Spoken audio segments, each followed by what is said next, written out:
Soki azala baniongo na bino kofuta tala ngai nakola na bomingo sako ya $5,000 mutu akobangisa ngai te na Congo awa asololaka na mama Olive Lembe boniko ya Denis nani yango aleki ngai na bote kebaka soki mpe Denis wana elongi ya mabe soki mpe Denis wana elongi ya mabe mama Olive asakaneli ye mama Odette Mosengo asakaneli ye na ngai akeba na ye. Cette maison, c'est moi qui l'ai construite. Donc depuis 2013, j'habite ici et je n'ai jamais été en procès avec M. Mokia jusqu'en 2018 où je vois certaines convocations, je suis allé et j'ai eu raison. Vous êtes si nombreux à suivre cette émission. Bonjour, bonsoir, très chers téléspectateurs. Ça dépend de l'heure vous nous regardez en ce net moment. Je dis un grand merci à directeur général DT. Merci beaucoup à la prise de vie, Regan Mpenge, pour ces images. Aussi un grand merci à la réalisation, Regan Mpenge. Aussi un grand merci à notre Dieu Tout-Puissant, Seigneur Jésus-Christ, à Pessibisope, Matopema, Nzambe Yanguya, Nzambe Yakembo. Merci beaucoup parce que Batobazé, Beli Baotalabiso, Mote Nabandeko Bana Bounia, Boutembo, Gemena. Merci beaucoup Nabandeko Bana, Owele, Bawele, Nasankou, on n'est pas Papa Nabiso, la mère Mendo, Malanga. Malgré que Baboya Dioza gouverneur, Mbote Nayo, Bata Sankou, Baligno Mingoza Moana Bango. Merci beaucoup à Alphonse Ngoïka Sanji. Malgré que le mouvement est baolingo souté, n'a pas son mot de mon coup Ngoïka Sanji. Mbote, au tal l'émission, Bosé Belé, Bolanda Bisso, Bandeko Bazana, Bandundu, na Kwilu, na Congo Central, Mbote Nabino na Kayemba, Mwanda, Kayemba, Kota Congo, ya Bandundu. Merci beaucoup. Kayemba, Tembo. Sonamukanza boze belé le rozo qui est côté Luanda kuna côté Angola non Lunda Nord bo tala biso kuna mbote pena bandeko baza côté ya Équateur boze belé bo tala son Équateur mbote na bino makambeze bela goloba lelo actualité ne benga biso dimanche ba église des Alaki na mesala qui est fort mais na zaki nesiko temps ko koma na islam te kameri ko esila ki charge na tambola ki quand même na ba église. On a relagi Sabino, n'enge makambezo kenda. TV za radio te. Bandeko bo tabiso boze belé. To robeta lisola makambango ika sanji ndaku wana isika vandaki balongoli.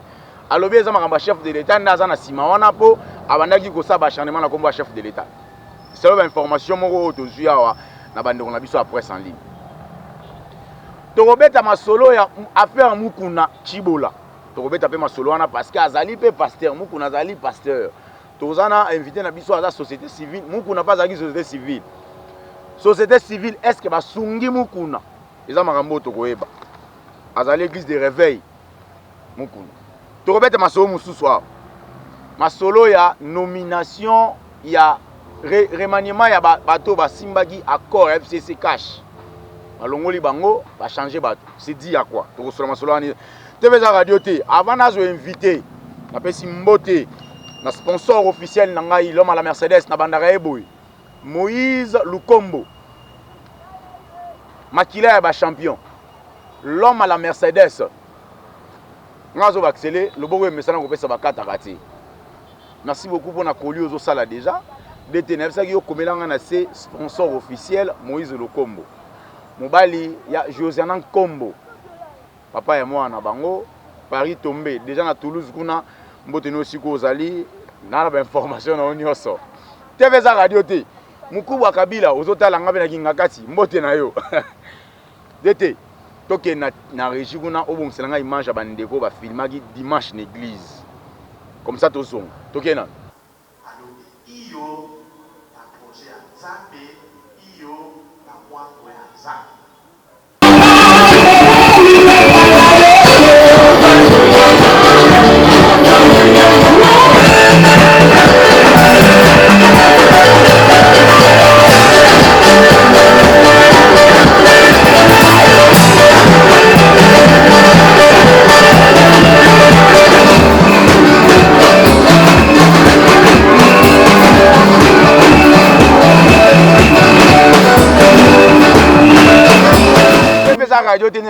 Merci beaucoup pour la image au sepeli na ngombo moni l'église dimanche ba église ezalaki wana na zunde libakwa ko koma na islam te mais lelo yo nazana invité na ngai imam Ibrahim.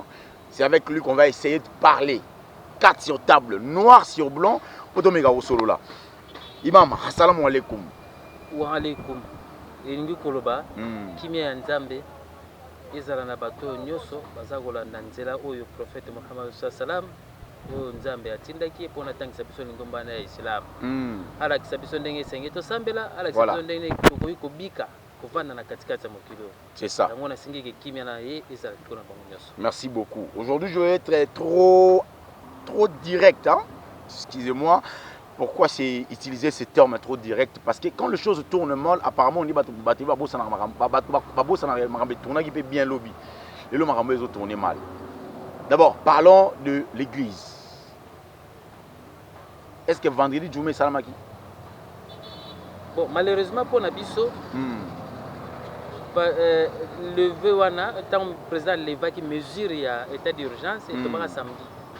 Or, biso, Djouma Nabiso a rendu vendredi. Ça correspond à dimanche, pas chrétien.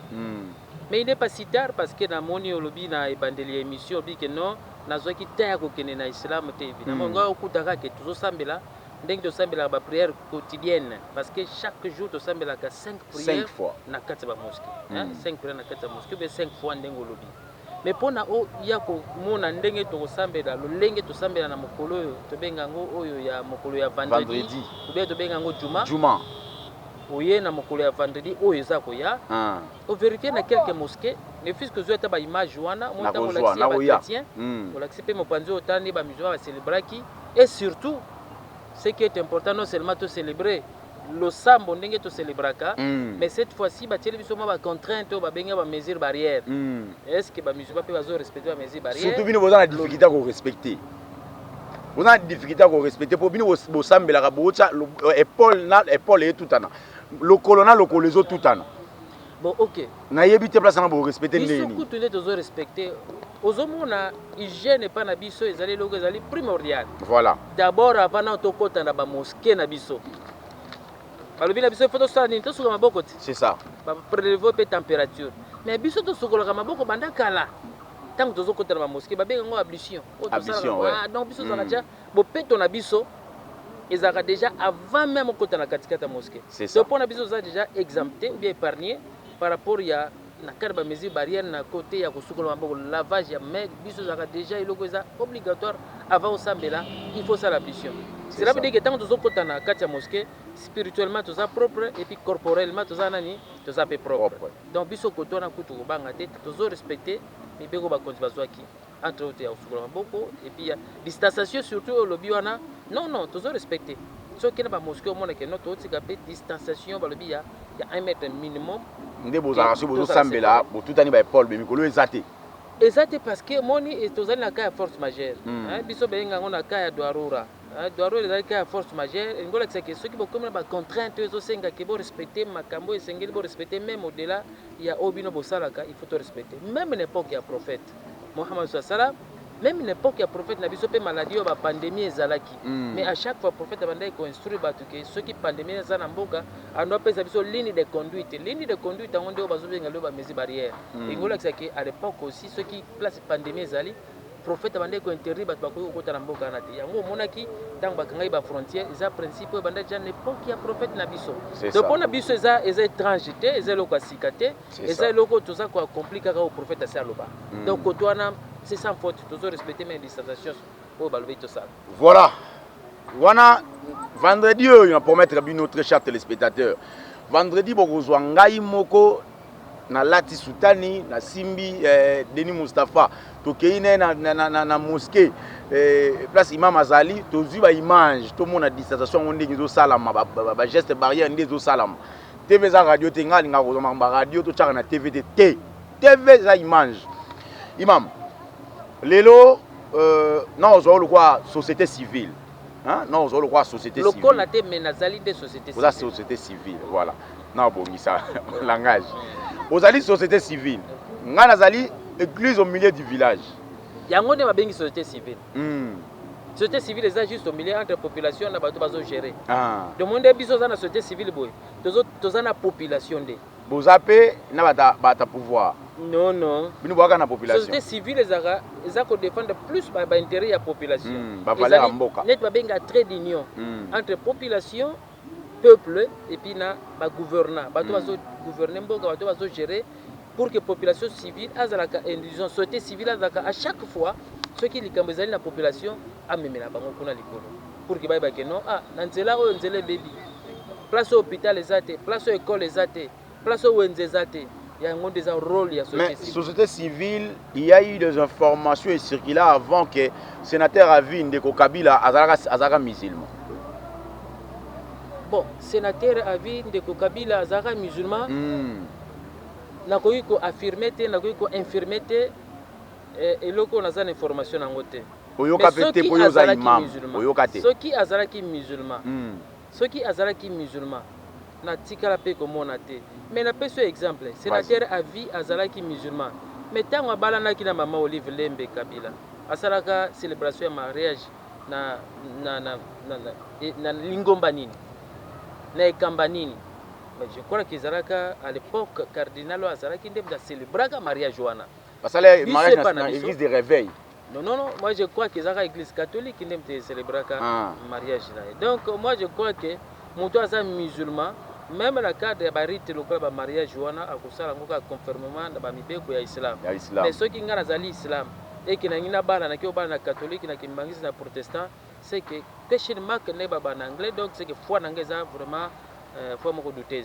Mais nous avons une information sûreté et précise que Azali musulman. Je ne peux pas le flatter. C'est possible au balagi na catholique après au yena yo ko kota islam après pour comment ça maintenant l'islam c'est possible. Mais tant que yozolo ba olobi nanga lokola ki Azala kinde islam kala.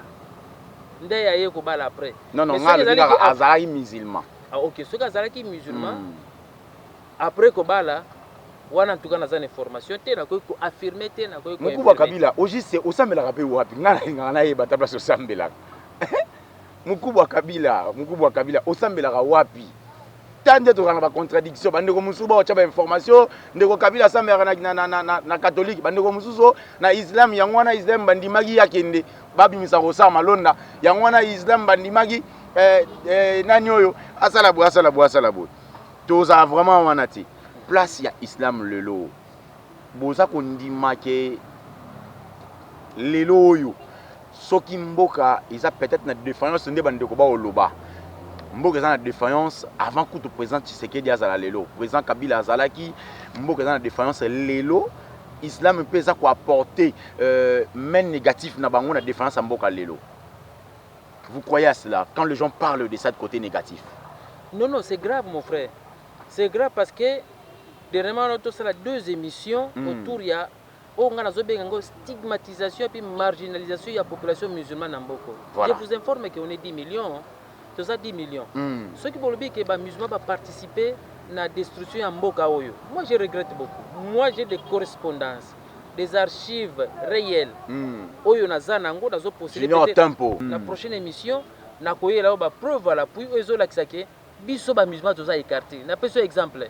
Écarté mais na confession religieuse après nani Rosa nani comment il s'appelle Deningo Imulunda bozalaka wana makamsu mais bozalaka quand même ozolba makambu ya Jésus ya mboka ndio bibiso to détruire mboka na kozonga na makambu ya disons désignation ya nani ya Ngoimulunda ndio zolba même ya abe malumalu confession religieuse ya nani pe bazalaka islam pe bazalaka wana to kozonga lolonge pe to kozonga na oyo ya Rosa Malonda oyo ezaki réquisé par président na ngina lobani mon frère vas-y na gouvernement biso to zate biso to détruire mboko ndenge nini so ke na armée to zate so ke na la police to zate est-ce que bi général moko ya musulman na la police bazali au compter bazali na information imam quelques-uns bazali na armée quelques ba général ya ba islam ya ba musulman bazali na za information na tanga ba kombo yokana bisayo na bandi na la police na la police générale ya musulman na mona été na armée de na yibi bazali bakoza la mibale bakoza misa c'est mais koza général il faut azala inspecteur général à ville Kinshasa te azala général ka songote mais aza quand même général mais na zo benga général so na bi général c'est que na zo benga na grade général bazali imam na zo benga na grade général na la police en tout cas na yibité bazali bon ngana yibité na ça information te na armée na yibi quelques-uns toke na gouvernement toza na gouvernement combien de musulmans bazakuna donc na zo zonga pour que na talisa yo combien de fois que nous on est vraiment en dehors donc so sur 500 députés à parlement ils ont pas poste sélectif donc le belango parce que on est allé concourir pour que ba élire bango on est allé comme population mais na zo na ba poste du moins bakoki choisir, bakoki désigner bato. Parce que nga so naza capable de participer à l'élection, même il y a commune, même il y a niveau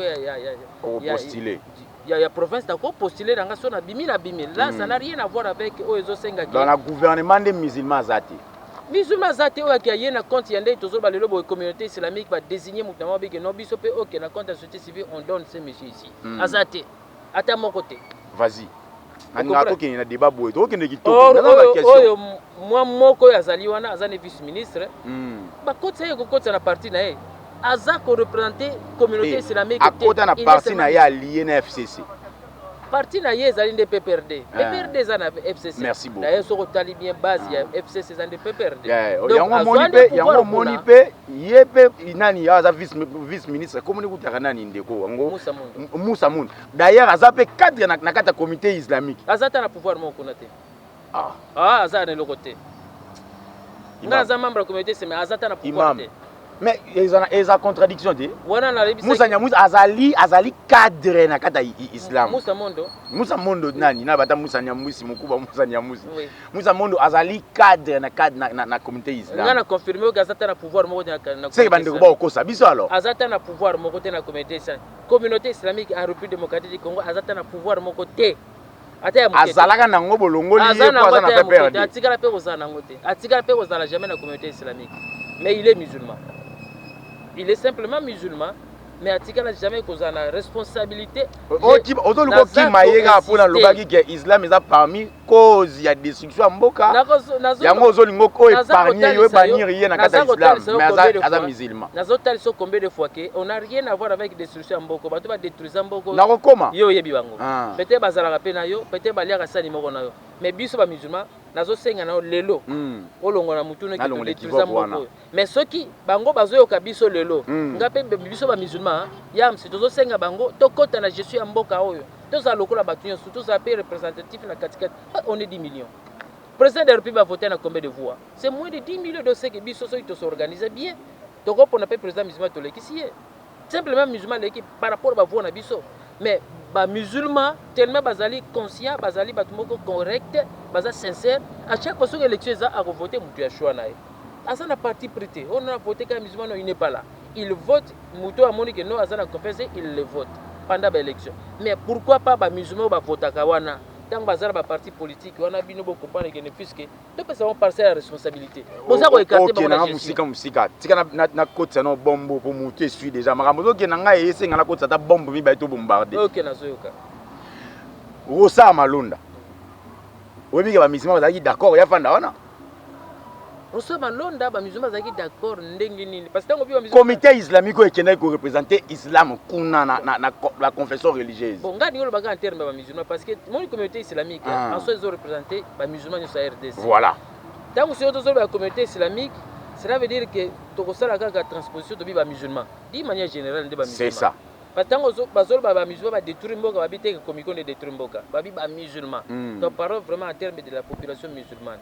Que biso ba musulmans nde to votaki to apuyaki Rosa Malonda aleka président Asseni. Voyons ça la continuité. Il y a un nombre de confessions religieuses parmi la société civile parce qu'il faut différencier société civile et Zarami Balé. Il y a une société civile rien qu'avec les confessions religieuses et une société civile avec les autres forces vives. Il y a nation, structure, siège, structure donc il faut qu'on différencie déjà à ce moment-là. Donc la confession religieuse est celle qui va désigner. Neni Rosa Malonda pour qu'il va proposer dans le Parlement. Bazalaki 8 confesseurs religieux. Donc ce côté déjà 8 ceux qui ont l'ongoli ba islam ba tika les 7. Avec l'islam boani. Te na le nangina expliquer. L'ongola catholique na mishoni. Te na nangina biso kake avec usanu ba geba l'excès na 8 wana. Mais nangina lobelo ko nini? Biso tout ça qui d'accord te pona ye. Et puis biso to porta qui était le candidat à la communauté islamique. Parce que biso communauté islamique, je vous confirme qu'on avait 2 candidats na kutana na ba candidat wana. O ba ibsanga que non, mon cher, nous étions là. Mais on nous a écartés. Pour nani ba réseau zaki pour nani parce que il fallait ba réseau ça, ba réseau zaki. Non, il y a aucune raison mon frère. Il y a aucune raison parce que je mets ça entre guillemets, je ne veux pas peut-être déranger certaines susceptibilités par rapport à propos de le basiko parce qu'ils sont musulmans. Voilà. Parce qu'il m'a dit que non, on n'a pas confiance envers eux. Bon, siko bino boza ko écarter deux candidats na biso zaki na bangona parce qu'ils sont musulmans.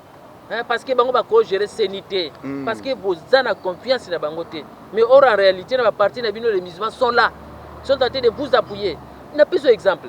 Mais les musulmans, on a deux candidats, on a quand même pour ça la peine à sénité. Nous basons la sénité. Voilà. Pendant que est-ce que la loi électorale, voilà. Quelque part dans la loi électorale, babi que mouton ko postuler ou bien ko concourir à poste ya président ya Seni, est-ce qu'il faut à la kaka membre ya Seni? Non mais il faut avoir l'expérience, il y a expertise ya kozala expertise ya Seni, ça s'acquiert. Ngai na kozala na salle na Seni mais en expertise ya gestion électorale. Peut-être na tanga ngona classe, tu peux ne pas être là. Mais ce qu'on a dans l'association où ils s'occupent de ma élection, mon frère, vous avez une expertise. Ce n'est pas dit ipso facto, il faut obligatoirement, disons, aux kaka membre de Séninde, il y a un moment qui bat, non. Désormais, nous devons participer à la campagne président de Séni, aux membres de l'équipe sortante. Donc cela veut dire qu'ils ont une loi, qu'il faut un membre de Séni. Mais il faut que Bisso en soi, en tout cas, tu portes la candidature, il y a Rosa Malonda, en tant que communauté islamique. Tu porter candidature, tu as présenté Ronsa Malonda comme candidat à la communauté islamique, non. Tu es catholique. Donc nous n'entrons pas dans cette confusion-là. Nous, on n'est pas dans cette confusion. Tu n'as porté aucun candidat, sauf que nos deux candidats ont été rejetés parce qu'ils sont musulmans. C'est ça le mal, c'est là où les Bibles blessent aussi. Merci beaucoup, le vice Lokwa. Merci beaucoup, Ndewazo Talabiso. Papa la joie Lokwa P. Merci beaucoup, Ozo Talabiso. Et monsieur Komisou Kitoko Makasia. Ogoloba nini tala caméra ogoloba nini imam pona ngoika Sanji Alphonse lelo ndako ya fandaka na avenue Roi Baudouin la commune ya Gombe.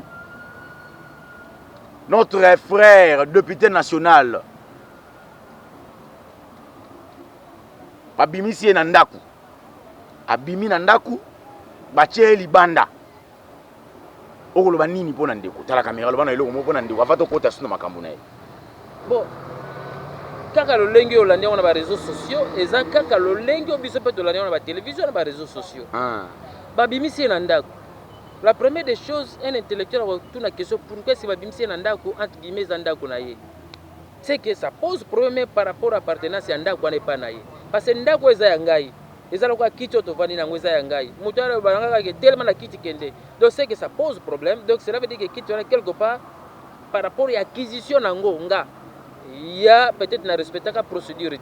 L'État actuel, celui qui est au pouvoir, il ne l'a pas salué. Mais moi je le salue à part ça, le chef de l'État, le père de l'État des droits. Je crois qu'il va soutenir les musulmans. Non, non, il n'y a pas de tendance. Je dis simplement que nous ne sommes pas derrière le chef de l'État, mais nous sommes devant sa vision. Ok, présentement, il n'y a pas une république des hommes forts. Mon frère, c'est l'équipe. Et c'est l'équipe. À l'époque, Batouana, Ololo, Bazola, la Balibanda, Babimisi Nanda, Kubasali et Boye. Mon frère, évitez ma cambasala. Il y a des journalistes bien informés. Tu es au courant de tout ce qu'ils ont fait. Na katika tamboko. Babimisa pe batu kombe banda. Tu sais, Zaidi Ngoma. Paix à son âme. Paix à son âme, Ndengo Lobby. Oui, qui m'a dit banda. À l'époque. Oui, bien, banda. Mon frère, je vous dis, ce qui est comme un niveau na bango, homme fort, dans la bango, bon, paisible population. Parce que ça, c'est acharnement na combat président de la République. Mais je vous dis, je vous informe. Biso et pas na biso na cadre islam, Tolobi. Na kolo bango na arabe na monoko na biso tolobaka ati Allah wa ati on rasul wa ulul amri minkum to banga nzambe eloko liboso yami bale to banga prophète na biso to saye yene mtayel biso lingo yami satu esengeli to sa ba continuer so ba placer bango o bazo gérer biso so to bito sa la transposition ngolo la kisaki mo continuer so ba placer ye wa sawa na bike président de la République. Mon frère, le pouvoir est sacré. Le pouvoir, l'autorité sacrée. Ça dit quoi? Quand on dit que non, Yam Senengo Zalé aux président de la République, moi je dois te respecter. Vraiment. Même si tu es mon petit frère, même si tu es mon frère. Vraiment. À l'époque, tu as bêta parce qu'il y a un fils, mon fils, Abaitama Bambata. Ah, Batumusu Abetana Bambata, pas Bengara Mukubwa Kabila, Kabila mon fils. Quelque part, d'abord, il est président de la République. Voilà. Il est Kassayen. Peu importe âge Azana. Oui, il est son frère, je ne sais pas de Kabiaka Mwanga. Mais dans un premier temps, c'est lui le chef de l'État, le président de la République, on doit le respecter. Je ne dis pas que c'est à cause de ça que maintenant Azali Banda. Non, moi je n'ai pas dit ça. Je n'ai pas lié ces événements parce que le Baki Ondé Yangon Nina Salou. Mais en réalité, ce que nous devons savoir maintenant, ce que justice n'est pas Banda. Yo en tant que journaliste, c'est mener des investigations, mener des enquêtes, qui doivent vérifier au niveau, il y a soit tribunal ou bien soit il y a. Vraiment, il y a TGI de Gombe. En tout cas, on a vérifier qu'est-ce qu'il y a dans ces dossiers-là. Pourquoi est-ce qu'on l'a chassé? Pourquoi est-ce qu'on l'a déguerpi? Parce que je me rappelle à l'époque aussi, ils avaient des problèmes avec Mokia. D'ailleurs, le Pangwanisa est Mokia. Le Pangwanisa est Mokia, on est à zone de Mokia. Il y a un lobby, donc procédure et acquisition à penser n'a pose problème. Ce qui y a commis mon homme fort à l'époque où il était au pouvoir. Et qu'au jour d'aujourd'hui, les gens ont constaté que la procédure d'acquisition, il y a immeuble, et ça qui est respecté, mon frère. On n'a qu'à donner raison à celui qui a raison. C'est vraiment ça l'état de droit. Moi, je crois que tout ce que la justice a fait, c'est à la justice. Au-delà de Maramona Nyoso, au tali moi na ya lo ye moi na ya papa Alphonse Ngoïka Sanja zo fingaka chef de l'État. Au fingaka moi sa chef de l'État. Au tali yango. Bon, moi je suis pédagogue de formation. Tout ce que j'ai fait dans ma vie, c'est l'enseignement. TVA radio te, vous appelez Bota Biso, Ndeko, joie image pardon. TVA radio te bolimbisanga, ezaba image e panzani na ba réseaux sociaux. Bolimbisanga na bolingwa Nzambe. Nasali outrage na komba mutute, papa Tshisekedi Fachi Béton, je vous aime beaucoup. Naza parmi bato ba bunda na lemba oyo po mokonzi azwa pouvoir. Tout ça la propagande na yo mais nazaka journaliste au milieu du village. Lelo ba ko pesa nga tanda sa Kabila, ona ko muta Kabila. Na ebite bolinga boko misanga mutu nani? Moka bino ngana muta Tshisekedi. Moka bino ngana muta Kabila. Na ebite TVA radio te. Imam Mbato kende, tozwa image. Ndenge ndeko mwasi azofinga première dame de la République. Ndeko, tu as besoin d'image, on a TVA radio, tu as des bons son. Ce que ça va nous on a dit à foutre tala, ngana kola na bomingo, sako ya $5,000. Muta obangi sangate na Congo awa. Ngana so la kana mama olive lembe boniko, ya Denis nani ngwa leki ngana bote, sia. Kebaka Bon kebaka na bino attention. Boni ba tima ça pas ma boy. Bino bota ngai bien. Na ça capable de comme première dame de la République, on a ça moi c'est kitoko. Boniko, Congo est bandit lelo. Est-ce que Congo est bandit lelo? Bisa te toto ibi sana ba kera muso ki be Denis wana longa mabe. Maman on va sakane lié. Maman on dit moi c'est moi sakane lié. Nangai akeba na ye. Akeba na sina otete. Baba nanga électoral à Boujima. Ba wona la bango.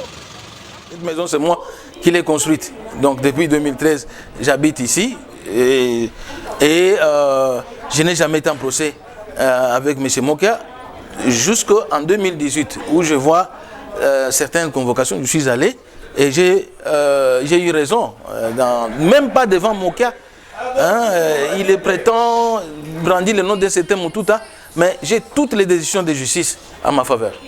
En me déguerpissant indignement. Voilà, TVA radio tenasi bandeko batali. Omoni ndenge mwana Ngoïka Sanji azo loba na kombo ya mama Denise Nyankero na munoko na eloko azotanga kombo ya lipa. Sans oublier que la première dame de la République actuelle. Et qu'on a une réaction dans mon image on a ndenge. Bon, ça image brute, image amateur. C'est pas grave. Tout ce que j'ai fait dans ma vie, c'est l'enseignement, c'est l'éducation. Principe éducatif et le bien. Tout ce que nous faisons, tous les actes que nous posons sont les fruits d'une éducation que nous avons reçue chez nous.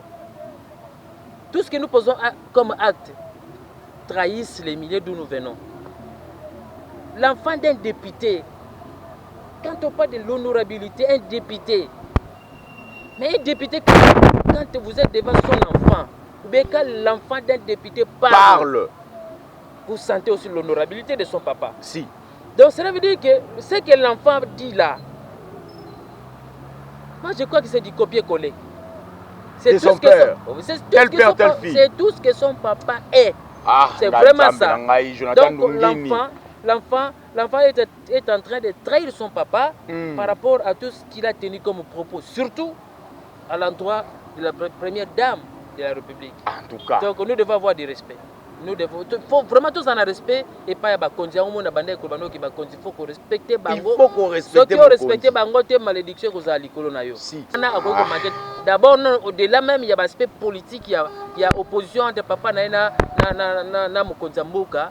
Mais moi, il faut y aller.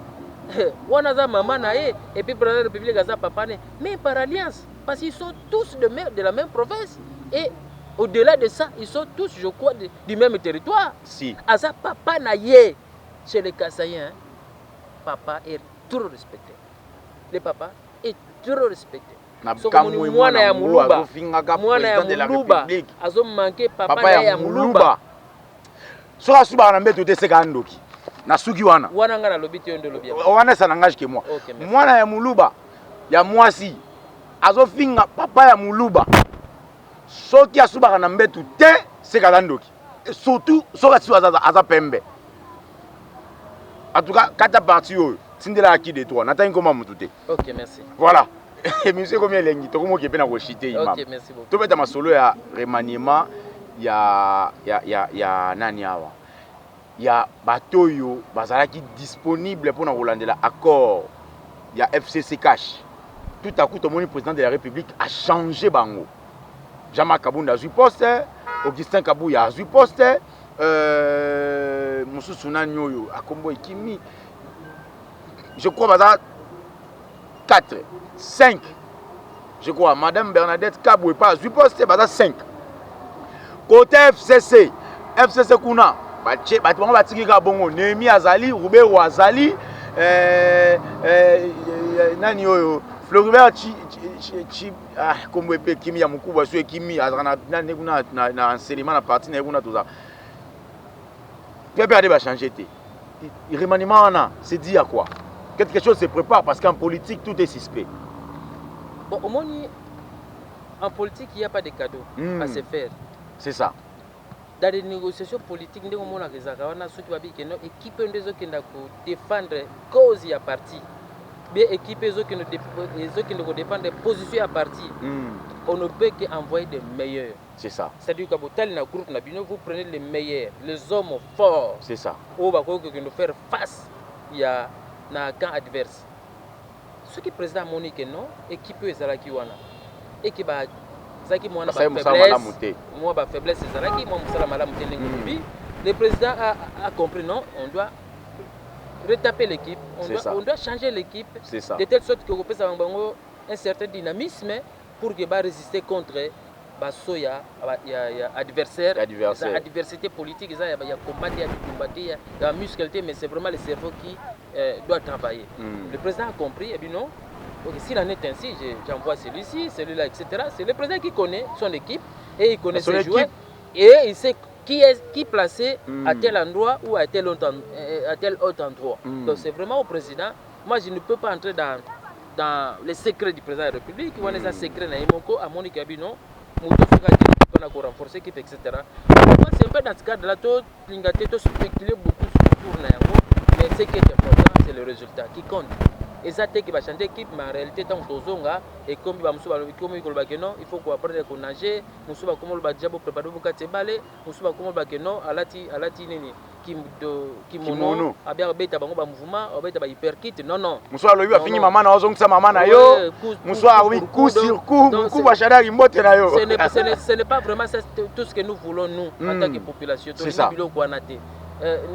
Politique et commater ici comme c'est ça, c'est ça. On a il faut cerveau et travailler de telle sorte que tout sentir le changement. C'est ça. Mais moi songi moké, imam, moi songi moké. Au moni na kati wana mais na moni INC on dit bazui vraiment par makasité hein. INC cache et kabwana INC IDPS. Bon INC IDPS c'est un mariage na bango ya kala baba nango depuis Nairobi na Kenya. Baba nango banda kala kuna. Au moni politique hein. Politique en soi mon frère yoza na monde politique oyebi. Politique ça makambo tozo bana mo iboté. Politique ça c'est la nuit. Oui, politique ça mabutu tango biso to lali ali bango bavandi bazar. Et ça politique ça loka kindoki. On comprend de politique, on comprend de Kindoki. Et ça, ma na butu na mulili, bato bayebi te bosuka na tongo makambo échanger. Président de la République achandaka ba généraux, achandaki na magistrature, achandaki ba juge, achandaki un peu. Monsieur va boy ko prêter serment. On est taliban, ça problème na bango ta démission ba 5. Mais au moins makambo ni surtout. Tant que président de la République anda sala muta, iba ite la population to iba ite to suka na tongo ono ordonnance présidentielle ba nommer etc. Donc politique ça auto lo baté. Politique ça les non dits. Et pendant la nuit. Politique ça les non dits. Donc, au grand Tolobi, mais en réalité, ça les a autre chose que ça. Donc, le président a changé l'équipe là, mais Bisso, en tant que membre de la société civile, ce qui compte plus, c'est que Baba qui va remettre à judo, c'est que Baba va remettre à hyperkit, c'est que Baba qui va prendre à nager, à casser fleuve, etc. Non, ce n'est pas ça. C'est ça. Bisso, on a besoin de résulter à bien que Mboka échanger. Population dollar, qui n'a pas 20, il faut qu'il t'a. Est-ce qu'il a 17? Est-ce que croquer bateau, la spéculation, la changer par dollar na montagne, c'est allez, les zones dans l'école. Moi je crois qu'il y a certaines choses qui sont côté. Certaines choses il faut plutôt fondre ba concerner to ba non, ils nous ont escroqué, ba lié ba mbongo na biso ba to assez, mais ils savaient que déjà pétition mo photo signer pétition mo wawa. Na web sabino à qui na s'adresser na pétition. Comment dollar ezaki 20 000, 21 000, 20 500 plutôt. Tout à coup, samedi, dollar et Kitty. Vendredi, dollar et Kitty. Tina 13 500. Ngai n'a changé 100 dollars. Pour na koba dollar et Kitty, et comme na 13 000. Ah, il faut na sa pétition. Il faut pas funda mutuana. Il faut mutunio soit dans la poste ça, oui, ba makambo yo. Benganga na numéro za na serveur na web sabino kuma muto na cha pétition photo signer alongo na poste na zo sa musa malamu te. Et monsieur comment na suka. Si ja suka yango to aborder, yo za société civile. Ndeko n'a pas la société civile. Est-ce que bana bakanga est déjà besoin d'idée à Kokiota là? Mais na yebi ba kambia église de réveil parce que confesseurs religieux zali kuna ils ont représenté ils ont des églises de réveil. Église de réveil, voilà. Na monaki ba kenda ikotale na prison. Ce n'est pas dit que ba biso tout oui confesseurs religieux ndeto ke dokotala ye. Mais je sais bien que groupe mais libanga les chakunde ko segate. Bon, libanga ya owana ezali libanga moko na bonzambe za mwa kilo pona kolobela ngona betando boye. Donc ezali ka ke ndeko azana pasi lingomba na ye. Groupe ya zalaka wana ba s'organiser ba kenda ki tina prison kotala ye. Je crois que pona ba réconforter moral na ye. Soka azana raison. Justice okata makamna surtout que zozana déjà ne makambe comme okende aza présumé innocent. Nde makambe comme okende ne ba kwa quitter. OK, na ka loka ba sala ki appel, je crois que soki bakomi wana bakosamba soki azalaki na raison akozala ne lave moni raison so basi bapesi raison même si bakoselaki yo makambo ce n'est pas important même oyo asalaki yo mabe ayosengo bolimbisi déjà ntango basi bapesi yo raison batutu babiki no moto azalaki na raison bakosela makambo aza ja lave mais soki ezali ke bakoselaki ye makambo nde eloko ya mabe yango wana mo lokuta eza eloko ya mabe oyo ya mabe biso même na cadre ya lingomba na biso biki lokuta ebema moto kaka na kobunga ekomemoka tina kati ya moto ali felo donc kosa eza mabe kokosela bato makambo koloba makambo ya lokuta eza eloko oyo bapekisi makasi epai na biso kobukaka lokuta te yango nzambe alobi na biso na Quran abi kul haq wala nzambe alobi na biso kul haq wala kana anfusakum nzambe alobi loba makambo ya bosolo même so likamwa ezo concerner yo moko eza na motu ya mingi moto alobaka vérité eza vraiment na motu. D'accord. Et monsieur Sili, vous avez vu le biso bandé, monsieur Bandagi, né monsieur Sili. Papa, et monsieur Sili. Message nini wana ngo ko pesa na communauté islamique Mobimba. Émission est Sili yao. Communauté islamique bazwa toli epa na yo numéro de téléphone et puis to Sili. Bon, et donc liboso nga plaidoyer nazo sala. Ezali nano na président de la République. Pona tia miso na ye na lingomba na biso obengi yango communauté islamique. Oh ezana babenga yango na lingala mbutu mingi mikolo. C'est ça. Oh ezana ko benda na parce que ba homme politique oyo balekaki kala na régime uti koleka. Batie biso na poto ya suka. Ah OK. Communauté islamique ezaya ko panza na parce que bato baleki na régime uti koleka. Batie biso na poto chef de l'état nazo senga yo mikolo nyoso tu yo zo makambo wana à bras le corps de telle sorte que la communauté islamique, la seule structure où les musulmans se retrouvent dans la katikati na yango ezonga na bomoko. Vraiment. Tozo senga na ba homme politique oyo bazali en mal de positionnement, ils ont pensé que la communauté islamique comme tremplin, ils se retrouver. Tolingi yango te. Soko zo luka pouvoir na yo se retrouver na gouvernement, tika communauté islamique tranquille. Tika ba musulman bazonga na bomoko. Tika ba islam ezale loko moko botika kokota kota kuna bo panza bango. Wana nde nazo senga la chef de l'état en tant que garant de la nation, pas chef de l'état ko linga te que esika bato bazali bokabwane ezala. Vraiment apaiser na poids na yenyo sou ya chef de l'état pour que kimia ezonga na communauté islamique bato bazonga na bomoko. Et là qu'on a couvert ba musulman directement ezali nini na ba que tous ensemble na combat où tous mené mikolo yo. Combat na tous bengo le combat des indignés musulmans. Mon frère biso tozali écarté na gestion ya mboka oyo. Soko moni makambo so comme na biso lelo na katikati ya mboka oyo c'est parce que tozape na ba répondante. Quand je parle en termes de répondant, je ne parle pas en termes de n'importe quel répondant. Répondant qui est capable ya ko vraiment ko bunda makasi pour que communauté islamique kende liboso. Ils étaient ba figurant. Azawana kaka bomona ka zaliwa na il ne fait rien absolument pour rien pour l'islam. Il était batu ya bongo te. Na ligi bato yo ceux qui ba okota na gouvernement so ba okota na ba mandataire so ba okota na sika so ba konziza passer responsabilité zali ba travailler non contre l'islam mais ba travailler pour que l'islam ezala na force. Au moni netilelo naza ko apprendre yo mwana na biso Mustafa. Imam na biso Mustafa parce que aza imam même si na bengi mwana parce que pa na ngaza mwana mais aza imam ya ba musulman. Azo sali loko moko ya mutuya oyo naza penda bon ngana za société civile mais zali loko nazo mona ekosunga pour que ba musulman le pe ba lobaka politique. Azo sala mo eloko na naza sipe na sepilo ya mbaina émission moko na yambaka lobby azo sala ayebi singa tangu nazo na émission bi ke papa ngai na vani nazo sala eloko ba bengango alliance des Tshisekidistes musulmans. Wana ya lobby na tongi moi muke parce que beke mission eza kotonga na tongi mais na moni loko wana za malamu. Okay. Parce que kuna basali alliance de Tshisekedi de Kabylie c'est musulman. Il koto basali alliance de Tshisekedi c'est musulman. Ce qu'on est tant pour ça le gouvernement pour pimela ba musulman pouvoir parce que koto basali koto pe basali.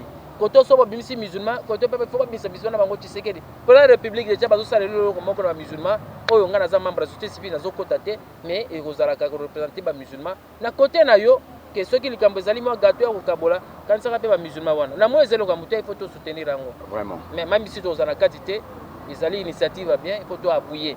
Côté Kabylie c'est musulman tout ça là problème était côté petit sécurité c'est musulman tout ça là problème était et ça la tête omonia la sali pona ndeko wana sala pe loko ne bote mbangiste sécuriste pe ça problème était ndeko wana soka sala journaliste pe kabiliste ça problème était.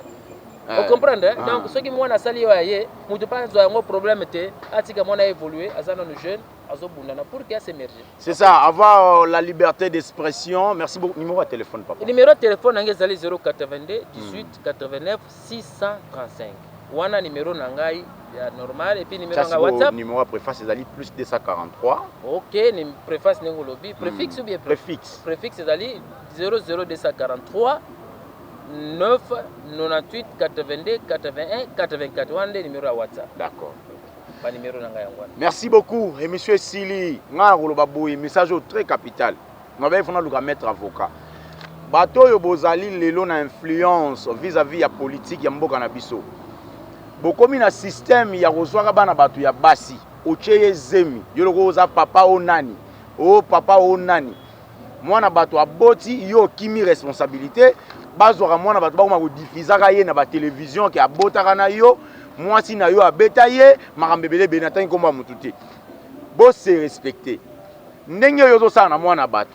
Lelo balakisaki biso limousine na Mobutu anaye kotambola nango e banaye kokota na bandaka ba président na ba cortège moko ya minene balakisa biso esika evandaki sikoyo na matiti na fulu pour dire quoi lelo yo zo sunga lelo yo zo luka o nuire bana bato abasi po ba kitoko yo za na mbongo fo nuire bana bato obotisaka bango kimaka ba responsabilité na s'adresser na cadre monene na mboko yo natangi ko monete bano ba message bo 8 place bo tinda bo kata parti bo tindela ye atala yango mena tangi kombo na eti Respectez-vous. Faites-vous respecter, papa. Quand vous êtes cadre, honorable, sénateur, député, gouverneur, ministre, vous se faire respecter. Luka moi suis aza digne na yo et lui a bana basi ya bato. Bana basi ya bato amabala otie zemi. Après otindi moi si na yo to ba soda na yo po yo comme mondo yo comme nzambe, justice na likolo na ebité to lo banini. Botika okimaka ba responsabilité ya yo zana mbongo tie moi si zemi soki chèque azoboko la mwana. Loker azoboko la mwana. Mais bino boko la bana te bokimaka ba zemi. Et ça qui to mingi et monsieur Komina Souka. Merci beaucoup na chef de l'État, Maman Denise Onyakero. Elle était aujourd'hui le 18 août na Sayo pour visiter ba école za la Rawana, na zui retard aux image. En tout cas, maman félicitations pour na mosalo zo sala. C'est lui c'est Balobaranini. Moto elo rango ekimi hein. Bon, ekimi m'a pekari esute kasi. Ekimi ya kali esute pour MC ngeza pe mabe. Voilà.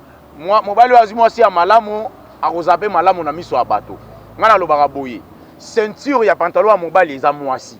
So la ti ceinture te pantalon eko dinda yo, to pantalon eko koya. Pour pantalon efanda bien, il faut ceinture eza la ceinture eza mwasi. Coup de chapeau à vous, Maman Denise Onyakero, la première dame de notre pays, la République démocratique du Congo. Aussi, coup de chapeau à notre président de la République, Fachi Beton, Antoine Félix Tshisekedi, son excellence aussi. Merci beaucoup na bandeko nyonso na tanga bakoma na bangote. Mukuva kabila ko sazu atena tanga ko ngone bandeli. Nasuka tika na suka na président Tshisekedi, ko bandeko bakoma banakoma na tendance. Mo na koma mutakabila, mo mutatshisekedi. Naza na tendance te naza église au milieu du village. Les choses tournent mal, je vais parler. Tourne côté positif, je vais encourager. Merci na bandeko nyonso soyez de pèse pour na musama la mbulu ka bosala ya kopesa président na bino. Ressortissant un parti politique na bino coup de pouce. Merci pe na bana mboko ya ndeko bandeko PPRDP ndebo sape musala pour na soutenir parti na bino. Ba parti politique nyonso, je suis là. Émission za ouvrable pour na parti nyonso. Soko sepel une émission benga wana. Nango ya mabino to kosola. Merci beaucoup bozaki bela kolanda émission oyo na lobby merci na Levis Lokwa. Papa la joie Lokwa. Merci beaucoup na bandeko nyonso batali biso. Sponsor officiel ya émission na nga oyo Makila ba champion na bandaka boye. Moïse Lukombo, Makila ya ba champion, l'homme à la Mercedes. Il séjourne maintenant à Toulouse. Un grand merci à vous, mon sponsor officiel Mobali ya Mwasi Naye Josianan Kombo. Merci infiniment à Rigan Mpenge qui est à la prise de vie, aussi à notre coordonnateur Olivier. Sorinzamba Azongiti. Soro c'est une émission, le bas merci. Le bas merci na imam, likez, commentez, partagez l'émission et comme le bateau va informer. Mais Soro c'est une émission tenga le baraboy. Zwa bombo. Tiana munoroke na Rwanda kanga Kagame na nzoto one bo bombarder. Poani na lobiango. Bino to bota biso de Rwanda sala. Président ezanani ya Kagame. Eloko lobiate. Émission ici. Au revoir.